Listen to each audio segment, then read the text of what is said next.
começou? Não. Yes.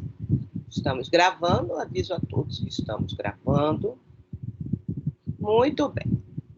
Então, na última aula, antes da prova, nós tivemos a aula de enzimas, aprendemos um pouco sobre função e seu papel diagnóstico,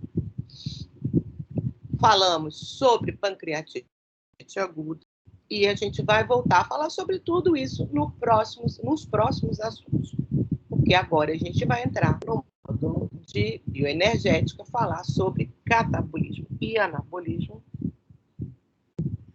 Obviamente, as bases gerais. As especificidades a gente vai trabalhar nas morfos, tá? Morfofuncional tem como base anatomia, histologia, fisiologia e bioquímica e biologia celular, tá? Porque são as ciências moleculares que vão explicar a funcionalidade. Função, gente, só entrando em nível molecular, para ter função perfeita. Então, a gente nunca vai deixar de abordar esses aspectos. Como vocês podem ter visto nos que a gente tem estudado, a gente está falando já em coisas interligadas. A gente fala de quadrante superior direito, a gente fala de célula tal, de tecido tal. Então, o tempo todo a gente já está trabalhando nessa questão, tá? Então, após o texto de pancreatite, vem um outro texto que é para vocês lerem, espero que vocês já tenham lido, que fala de atividade metabólica de miócitos. O que é miócito?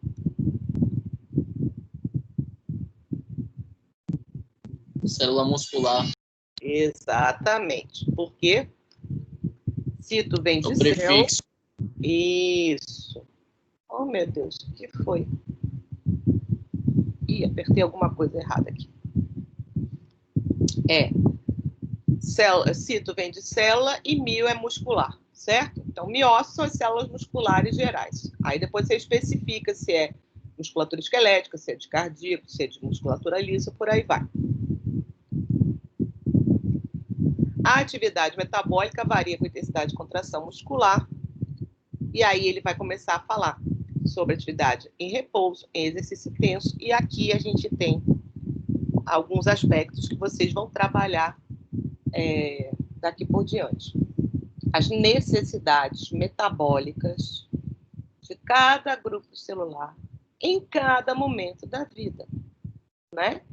Então, a gente tem as diferentes fases da vida, as fases que a gente nasce até a gente crescer e se tornar adulto, as fases de manutenção da vida adulta e depois as fases de senescência, que é quando o corpo vai envelhecendo e vai perdendo essa atividade. Então, tudo isso passa por grandes alterações ao longo da vida, que levam anos para ocorrer. Mas todos os dias nós temos momentos diferentes de atividade e, portanto, de necessidades para cada organismo. Lembremos-nos sempre, quando a gente está falando em ciência, a gente está falando da média, do que é mais comum de ocorrer. Mas a gente lembra que se a gente vai fazer medicina, a gente tem que saber que cada ser humano é único, é indivíduo. Então, a gente parte do geral e avalia a especificidade de cada indivíduo, tá? Muito bem. Então, aqui ele fala dos nutrientes preferidos pelos miócitos. O que é um nutriente?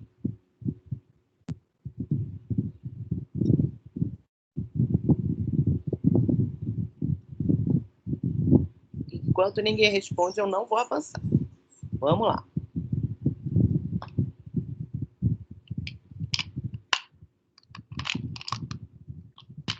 A senhora pode repetir, por favor? Desculpe, tem uma britadeira aqui no fundo da minha casa. Eu perguntei o que são nutrientes.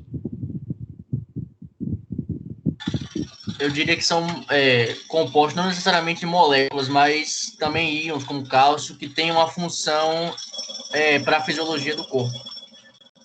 Muito bem. Então, nutrientes são aquelas moléculas que devem estar que pertencem ao seu organismo ou que são utilizadas para a produção de energia pelo seu organismo. A gente tem nutriente que vai ser constitutivo e vai ter nutriente que vai ser energético, tá? Quem falou foi Orlando? Foi Vinícius?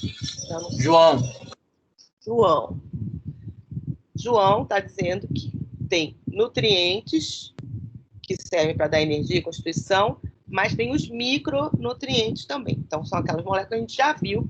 A maioria desses micronutrientes, eles vão ser utilizados ou como cofatores, ou como coenzimas, ou ainda podem ser constitutivos.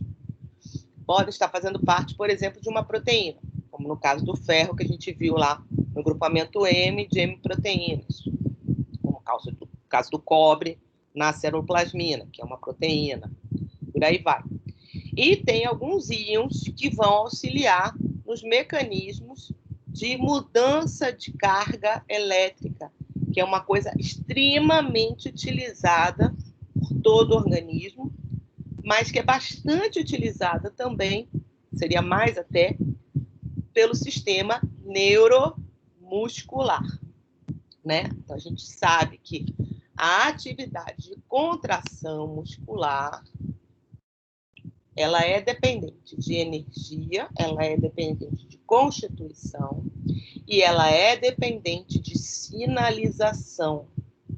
E a sinalização, primeiro, ela é nervosa. A gente tem neurônios que chegam a uma região que a gente vai chamar de placa motora e vão dar um estímulo para a contração muscular, que pode ser voluntária ou involuntária. Qual é a diferença de contração muscular voluntária para involuntária?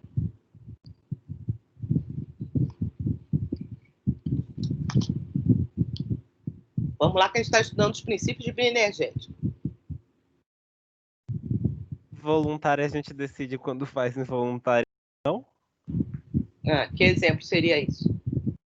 O coração, por exemplo, é involuntário e quando eu flexiono o braço é voluntário.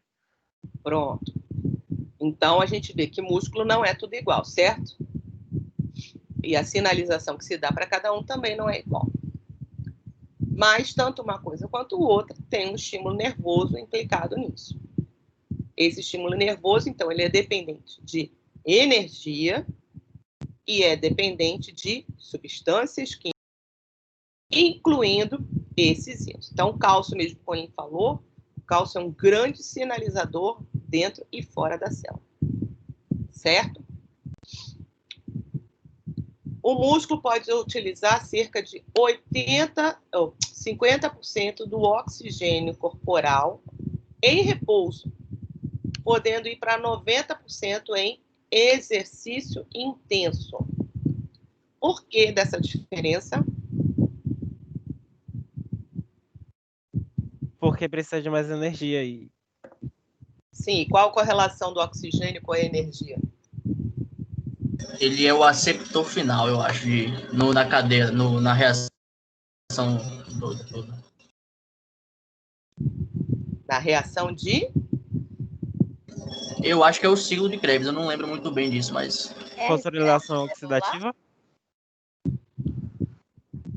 Então, vamos lá.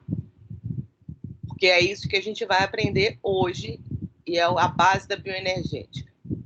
A gente vai sempre estar fazendo reações de oxirredução o tempo todo, do dia que a gente é concebido até o dia que a gente morre, né? O oxigênio, como o colega falou aí, ele é o aceptor final de elétrons. Mas o que significa isso? Ser aceptor final de elétrons?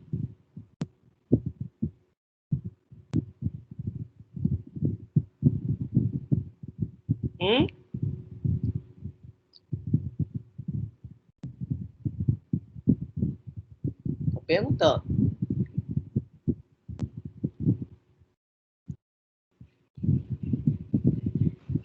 É que eu não lembro o nome do processo, mas eu sei que vai liberar alguns íons prótons, e aí o oxigênio vai ser o aceptor final desses prótons utilizados para gerar ATP dentro da mitocôndria para formar água.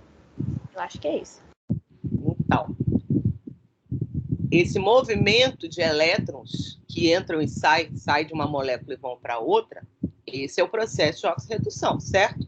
A gente vai ter transferência desses elétrons. E por que disso? Para desfazer ligações e refazer novas ligações. Quando a gente está falando aqui de energia para a contração muscular, a gente está se referindo a uma molécula específica. Que molécula é essa? ATP? ATP? ATP. O ATP, ele fornece energia como? Pela quebra da ligação química entre os fosfatos.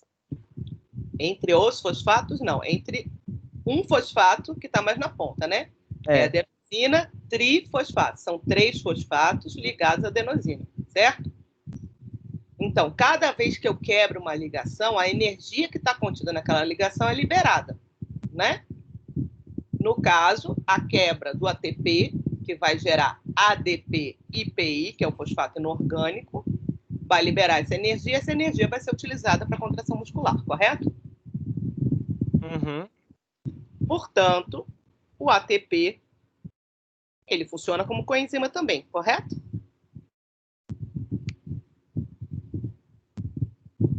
Fala, nunca pensei nisso.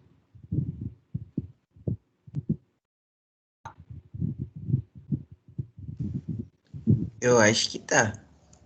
Eu acho Porque toda reação que ocorre em um organismo vivo é dependente de uma enzima.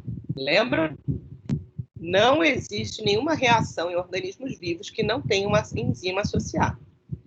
E as enzimas, elas atuam sozinhas, transformando o substrato em produto, mas várias delas atuam com cofatores e coenzimas, que são substâncias que, se não estiverem presentes, mesmo você tendo a enzima e você tendo substrato, não ocorre a reação. Logo, o ATP vai participar de várias reações, certo? E essa energia liberada, então, vai permitir a contração muscular. Bom, ficando ADP e PI, tá aqui o ADP, né? O que acontece? Eu tenho que regenerar o ATP novamente. Porque uma coenzima, uma vez que ela é utilizada, depois ela sempre deve ser regenerada. Então, a gente tem uma quantidade mínima por célula. Cada célula vai ter uma quantidade de coenzimas e aquele é o mínimo para que a célula tenha seu funcionamento normal. Uma vez que eu quebro a ligação do ATP e transformo em ele ADP, eu preciso novamente de energia para ligar o fosfato inorgânico, o PI, ao ADP e ele novamente virar ATP. Para quê? Para a próxima contração muscular. Ou qualquer outro tipo de trabalho que o meu organismo precise fazer. Essa regeneração de ATP, ela vai ocorrer por processos de oxidação de nutrientes, certo? Quais nutrientes? Os nutrientes energéticos. Aí aqui ele vem falando. Os nutrientes referidos, essencialmente para gerar ATP, em repouso, são utilizados preferencialmente ácidos graxos e corpos cetônicos. Alguém sabe me dizer que classe de biomoléculas eles pertencem?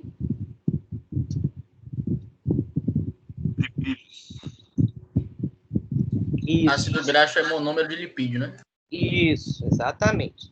Os ácidos graxos são a unidade básica da maioria dos lipídios. A gente vai ter aula de lipídio daqui a 2 semanas. Vai ver isso. E os corpos cetônicos têm um caráter mais misto, mas a gente pode considerar que eles são produtos do metabolismo de lipídios, metabolismo secundário, que a gente também vai ver. Então, em repouso, a gente usa muito ácido graxo, usa muito corpo cetônico, e está dizendo aqui, com transformação em acetil-CoA. Alguém sabe o que é isso? A ligação entre uma coenzima A e um acetil? Sim, e o que é um acetil?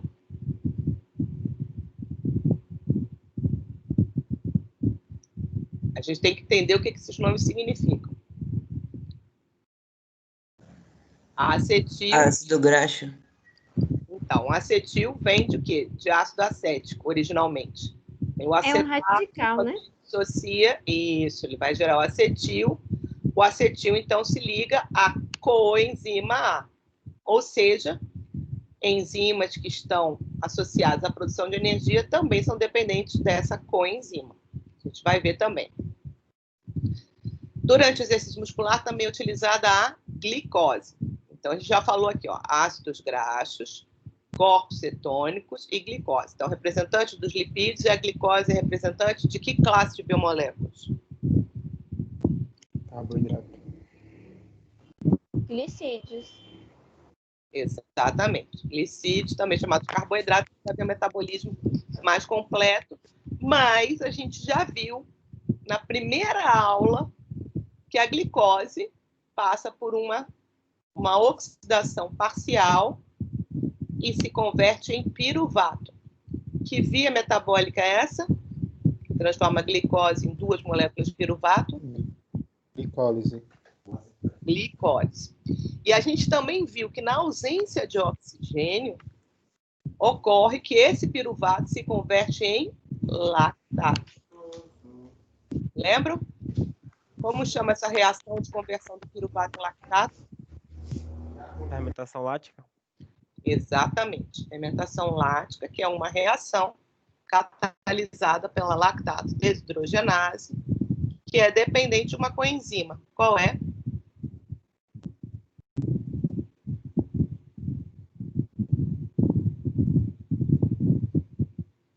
Tcharam! Que coenzima é? É o... Dou-lhe uma.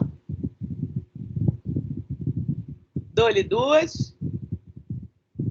Dou-lhe 0,1 ponto na avaliação. Magnésia. Afe Maria. Não, é o NAD.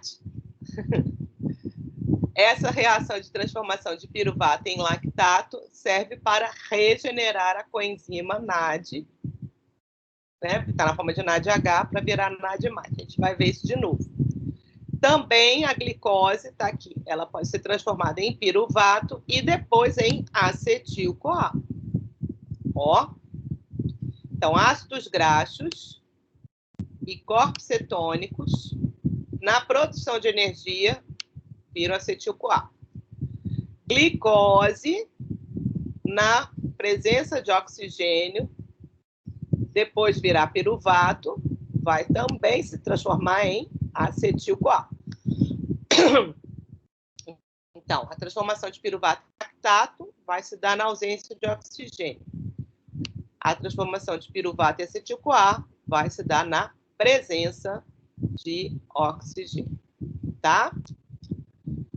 Utilização de glicogênio muscular como fonte alternativa de glicose durante exercício rápido em anaerobiose sobre modulação de epinefrina. O que é glicogênio? É um carboidrato complexo que os animais armazenam energia. Exatamente. Os fungos também. Carboidrato complexo composto de quê? Qual é a unidade básica? Glicose. Então, é um polissacarídeo de glicose que a gente tem como reserva energética. Então, olha quanta coisa a gente já aprendeu em menos de um parágrafo, que o parágrafo nem terminou. O glicogênio é um polissacarídeo de reserva de glicose que a gente tem nos tecidos. E tem grandes reservas no músculo, tá? Aqui está falando de epinefrina. Epinefrina, para quem não sabe, é sinônimo de adrenalina, que é um hormônio, também funciona como neurotransmissor, no caso, seu sinalizador para quebra de glicogênio. Já deu aqui a dica, a gente vai ver isso em detalhe semana que vem. Agora vem, utilização de fosfocreatina como fonte de grupos fosfato, lembra do PI? Que regeneram o ATP do ADP pela fosfocreatina quinase. Então, aqui uma informação novíssima. Fosfocreatina ela está presente nos músculos em grandes quantidades e ela tem como fazer essa regeneração, ou seja, do agrupamento fosfato para o ADP, na presença da creatina quinase, para fazer com que ele se regenere a ATP. Então, essa é uma forma especial que os músculos têm, todos eles, de transformar ATP em ADP de forma rápida e que é muito utilizada durante a contração muscular. No miocárdio, o que é miocárdio? Tecido muscular do coração? Isso, músculo Rafa, cardíaco. você pode aumentar um pouquinho o zoom? Posso, Só claro. porque eu sou míope. Obrigada. Foi demais, né?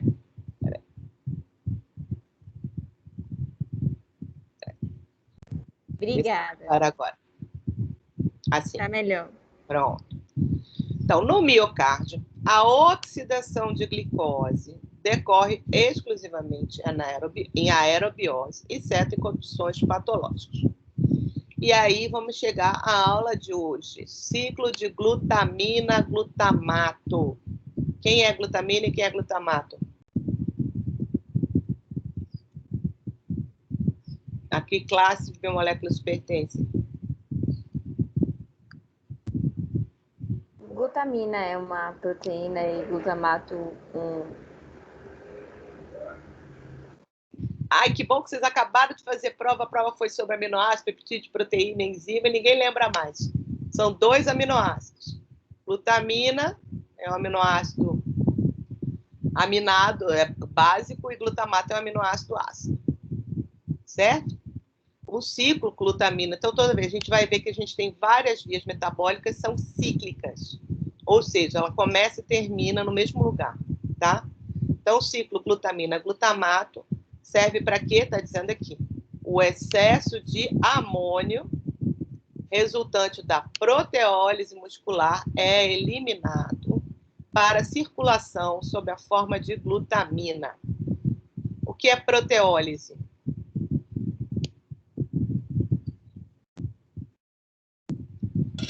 Eu acho que é a quebra da proteína. Exatamente.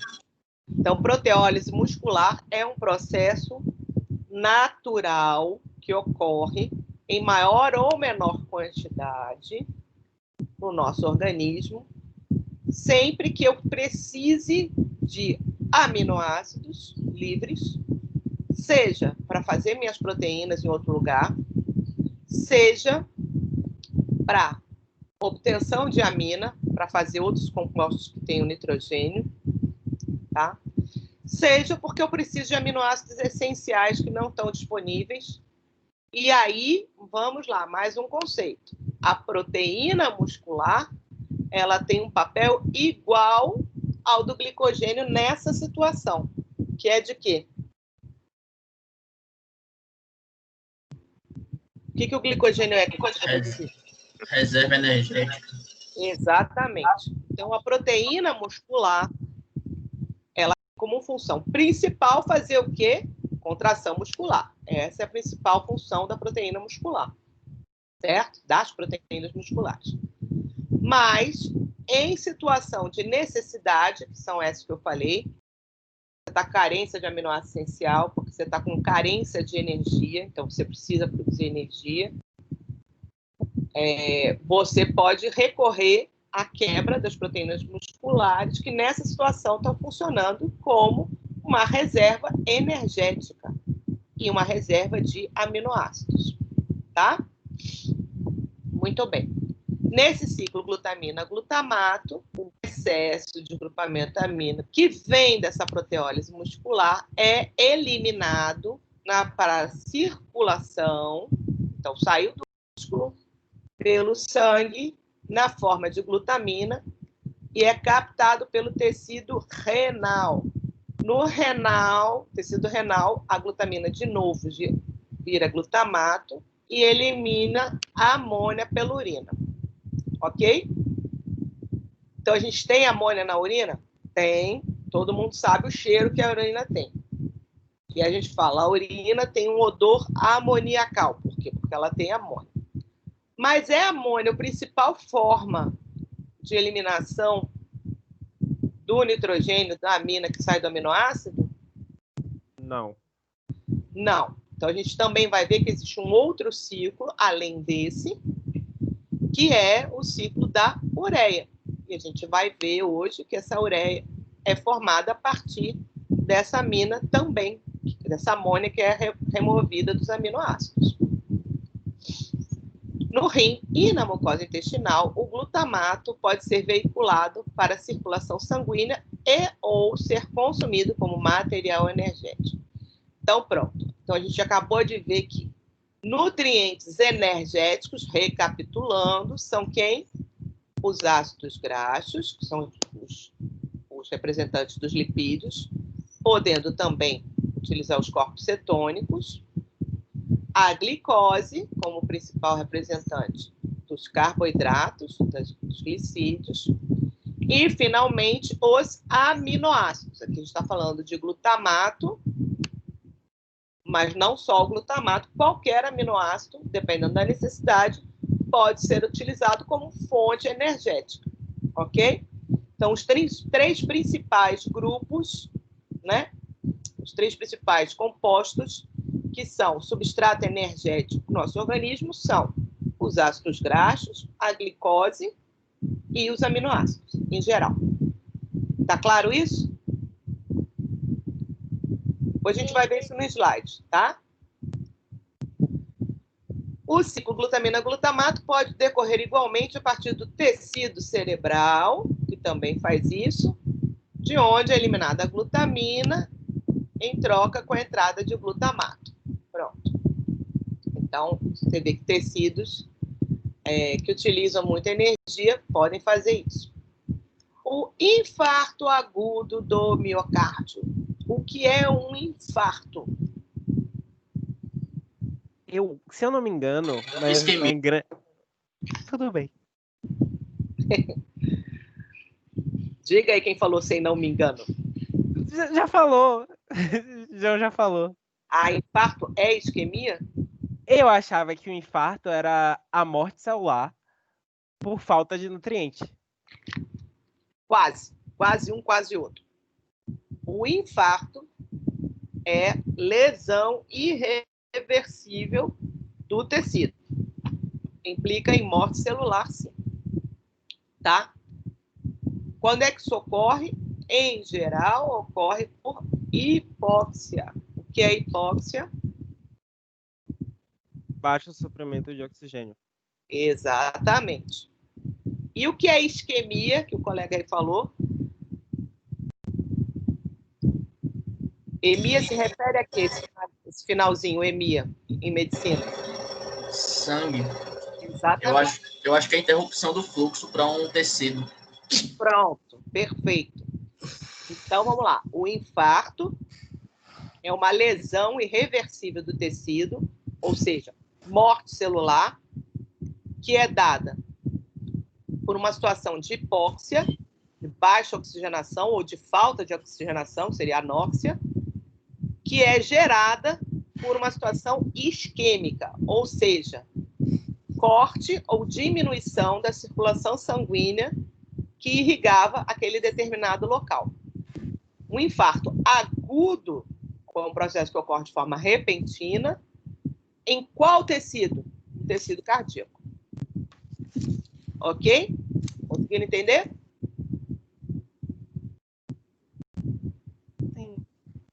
Sim, professor. Então, o infarto agudo do miocárdio é uma situação clínica muito importante, de elevada prevalência, é ainda uma das maiores causas não infecciosas de morte no mundo, não só na sociedade ocidental, mas atinge mais a sociedade ocidental e, geralmente, em adultos. Tem pesadas repercussões clínicas, podem até a morte.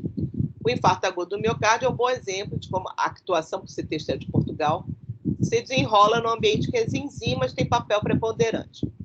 Vimos como úteis no diagnóstico a utilização de CPK, TGO e LDH e suas isoenzimas no diagnóstico de AM. Agora eu quero ver quem é que é CPK, TGO e LDH.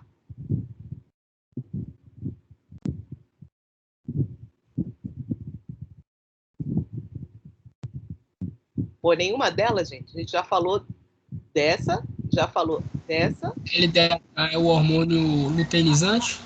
Não, senhor. Aqui é tudo enzima.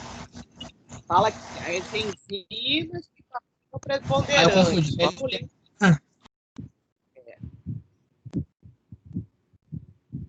São úteis no diagnóstico.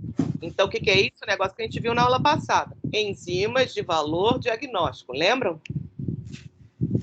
E a gente falou dessas enzimas aqui. LDH especificamente, a gente está falando desde o primeiro dia de aula. E falou bastante semana passada dessas enzimas dela. Lembram? Elas emitem algum sinal? Oi?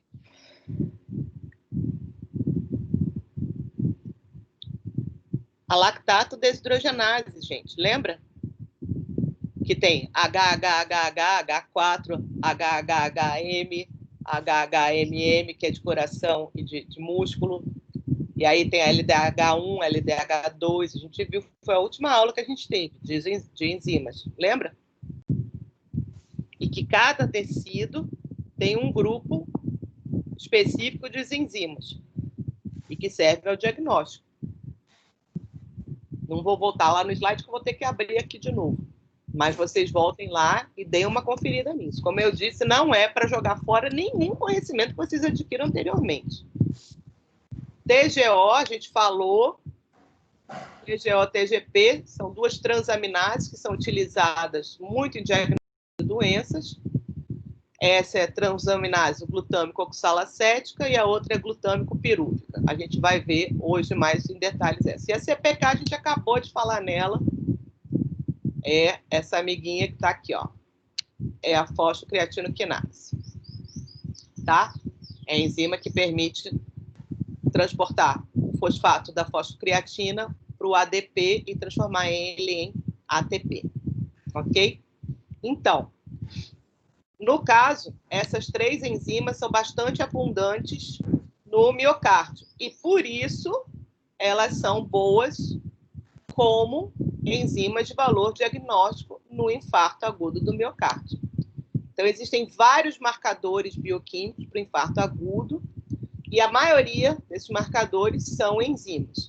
Também se avaliam enzimas de contração, como a troponina, que não é uma enzima, tá? É uma enzima que faz parte da contração muscular. E aí vocês vão aprender muito isso em várias disciplinas. Vocês vão estudar muito em algum momento nas clínicas a parte do infarto. É bom saber da onde vem aquilo que vocês estão avaliando e o que cada uma dessas coisas faz, tá? A transaminase, a gente vai aprender hoje bem direitinho. A lactato desidrogenase, eu falei desde o início do semestre, falamos sobre ela hoje de novo. É a enzima dependente de NAD, da coenzima NAD, que transforma piruvato em lactato quando estamos em anaerobiose, tá? Bom, coração pode, de uma forma simplista, ser visto como uma bomba cuja parte mecânica é constituída por músculo, que é o miocárdio. Toda essa massa, aí a gente sempre acha um erro. Toda essa massa muscular é alimentada por uma rede arterial específica, lembrem. É bom que a gente já está podendo ver uma revisãozinha para morfo 1, tá bom? Lembrem de tudo isso para morfo 1, que vai ter caso de infarto, com certeza. A rede arterial é o sangue o quê? Oxigenado ou desoxigenado? Oxigenado. Muito bem. Então, o miocárdio é alimentado por uma rede arterial específica, as artérias coronárias. Olha aí um pouquinho de anatomia. Esse sangue oxigenado a gente já viu, então, desde o início desse caso, né? O miocárdio é um músculo de contração involuntária que começa a bater quando a gente está sendo formado lá no pré-córdio, lá, tá vendo isso lá em embriologia, vocês não estão vendo? Formação de coração, já viram isso? Uhum. Pronto. E só vai parar de bater o dia que você morrer, certo? Às vezes ele dá uma paradinha e volta, que é a parada cardíaca, como vocês podem imaginar, não é uma coisa saudável, uma parada cardíaca, mesmo que rápida, vai provocar um processo isquêmico em todo o organismo, porque o sangue vai parar de circular por todo o organismo. Aqui, no caso do infarto do miocárdio, especificamente, como a gente viu que ele é causado por isquemia que leva à hipóxia, geralmente essa isquemia está associada a uma doença ateroesclerótica. Se vocês não sabem, eu vou facilitar. Áteros vem de gordura, do grego. E esclerose, que está aqui fusionado, né? Seria aterosclerose, é enrijecimento. Esclerose é de duro. Então, uma doença aterosclerótica é uma doença causada por deposição anormal de lipídios dentro do vaso, na luz do vaso sanguíneo, que provoca o seu enrijecimento. Logo, esse vaso afetado, ele vai perder sua capacidade de contração e de expansão, e por isso ele não vai funcionar adequadamente, e pode chegar um momento que essas placas que se desenvolvem nas artérias, que são placas gordurosas, causem obstrução parcial ou total, que vão levar à isquemia, ou seja, baixa irrigação e, portanto, à hipóxia. E isso, com a diminuição da oxigenação de um músculo que nunca para de trabalhar, então, que vai levar a essa lesão do tecido. As células vão morrer, tá? A placa aterosclerótica evolui, a gente vai falar mais dela quando a gente falar em lipídios daqui a 2 semanas, mas é uma estrutura biologicamente ativa, com fases de crescimento mais ativo. Então, uma vez que começa a se depositar lipídios nos vasos, eles vão aumentando, mas também ocorre o quê? Fenômenos de ruptura. Então, enquanto o sangue está circulando, aquelas placas elas podem se soltar e também vai ter deposição de células vermelhas e vai ter uma série de processos, vão aprender bem bonitinho em patologia, mas isso pode formar coágulos, que são chamados de trombos também. Esses trombos podem ainda se deslocar e entupir outro vaso. Então, é uma situação bastante perigosa. Além de provocar o crescimento da placa, proporciona ao local estímulo para a agregação de plaquetas e ativação do sistema de coagulação, formação de fibrina e do trombo, que irá, em última análise, ocluir o lúmen da artéria. O que é ocluir? É obstruir. Né? O lúmen é a parte, é a luz do vaso, né? É a parte vazia do vaso. Desse modo, a massa do miocárdio, dependente de irrigação dessa artéria que foi ocluída, ficará em anóxia, vai ficar sem oxigenação. O processo terminará em morte celular, um processo conhecido como necrose, se a circulação não for restabelecida a tempo, antes que ocorra lesão celular irreversível. Isto é infarto, tá? Lesão celular irreversível.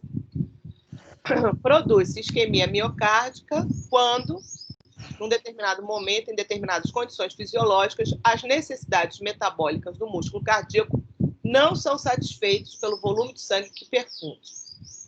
Conforme já referido, então, isquemia e hipóxia são situações distintas. Quando o tecido está em isquemia, ocorre a hipóxia, mas essa pode ocorrer sem que haja isquemia. Por exemplo, quando tem uma anemia grave. A anemia grave, você tem diminuição ou de hemoglobina, ou de células vermelhas, ou de ambas, e em ambas situações o transporte de oxigênio é prejudicado, e por isso você também vai ter hipóxia. Intoxicação por monóxido de carbono. Então, ainda que você tenha hemoglobina suficiente, o monóxido de carbono ele se liga irreversivelmente à hemoglobina e, com isso, essa hemoglobina não consegue mais transportar oxigênio. Então, você também vai entrar em hipóxia.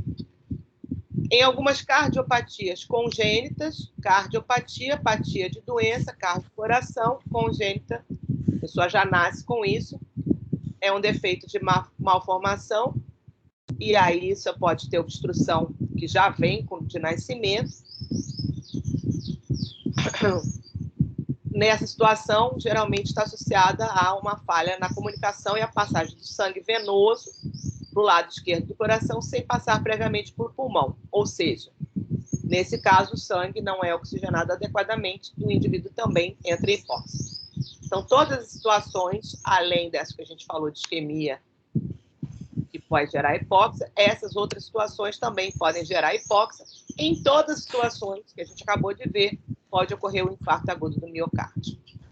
A isquemia miocárdica implica alterações profundas no metabolismo celular, que são resultantes da hipóxia, diminuição de drenagem de metabólitos e consequência acúmulo, ou seja, tudo que ocorre dentro do metabolismo e gera resíduo, ele tem que ser eliminado pela circulação para que seja eliminado por via renal. Se a gente tiver isquemia, a gente também vai ter acúmulo desses metabólitos. Produção de radicais livres, que a gente já vai ver o que é. Essa produção de radicais livres agrava a alteração inflamatória e libera catecolaminas, que são sinalizadores celulares, e na área da isquemia. Tudo isso vai contribuir para o processo inflamatório. Então, aqui depois vem uma parte falando sobre hipóxia e drenagem de metabólitos. Basicamente, vai entrar em detalhes que eu não vou querer entrar agora, porque ele vai falar um pouco mais de glicólise e de ácidos graxos. A gente vai deixar essa parte para as próximas aulas. Vou pular aqui para os radicais livres, só para a gente saber o que é, se não sabe. Radicais livres são moléculas que apresentam elétron isolado, ou seja, são exemplos, são moléculas extremamente reativas e geralmente são espécies reativas de oxigênio, como o íon superóxido, o íon radical hidroxil e o próprio peróxido de hidrogênio. Nós utilizamos o oxigênio, então, como aceptor de final de elétrons, como finalidade máxima de oxidação total de nutrientes. No entanto, o oxigênio tem essa capacidade, ele é extremamente oxidante e ainda é capaz de gerar essas 3 espécies reativas de oxigênio, que é o que a gente costuma chamar de radicais livres. Algumas situações fazem com que essa produção seja aumentada, entre elas um desbalanço na proteção antioxidante, que é dada pelo quê? Por enzimas. A gente acabou falando isso em algum momento lá na aula de enzimas. Então, a gente tem um grupo de enzimas que é especializado na detoxificação das células, fazendo o quê? Transformando esses radicais livres em moléculas não reativas. Tá? Os efeitos tóxicos de radicais livres fazem alterações enzimáticas, peroxidação de lipídios, podem ainda atingir até a parte genética, podem afetar diretamente o núcleo, porque eles reagem modificando quimicamente de forma irreversível, algumas vezes, essas moléculas e fazendo com que a célula pare de funcionar e morra também. Os mecanismos de neutralização, então, passam por essas enzimas, principalmente superóxido de mutase, catalase, glutationa, peroxidase, e o papel fundamental antioxidante das vitaminas E e C. Vitamina E é uma vitamina lipossolúvel e vitamina C é uma vitamina hidrossolúvel. Então, na isquemia, não bastasse a hipóxia, vai haver um aumento da produção dos radicais livres e uma diminuição das enzimas que atuam como mecanismos protetores. Então, esses livres contribuem enormemente para a lesão irreversível do tecido. Ok? Quem quiser saber mais, tem muitos assuntos, tem muitos textos sobre isso, é um assunto muito importante. E assim, a gente vai para o fechamento da aula de bioenergética. São 3 horas, eu vou dar 5 minutinhos para água, xixi e café, e daqui a pouquinho a gente volta, tá? Se vocês tiverem alguma dúvida, vocês podem tirar agora durante a aula, ou quando a gente começar, pode me perguntar, ok? Vou parar a gravação.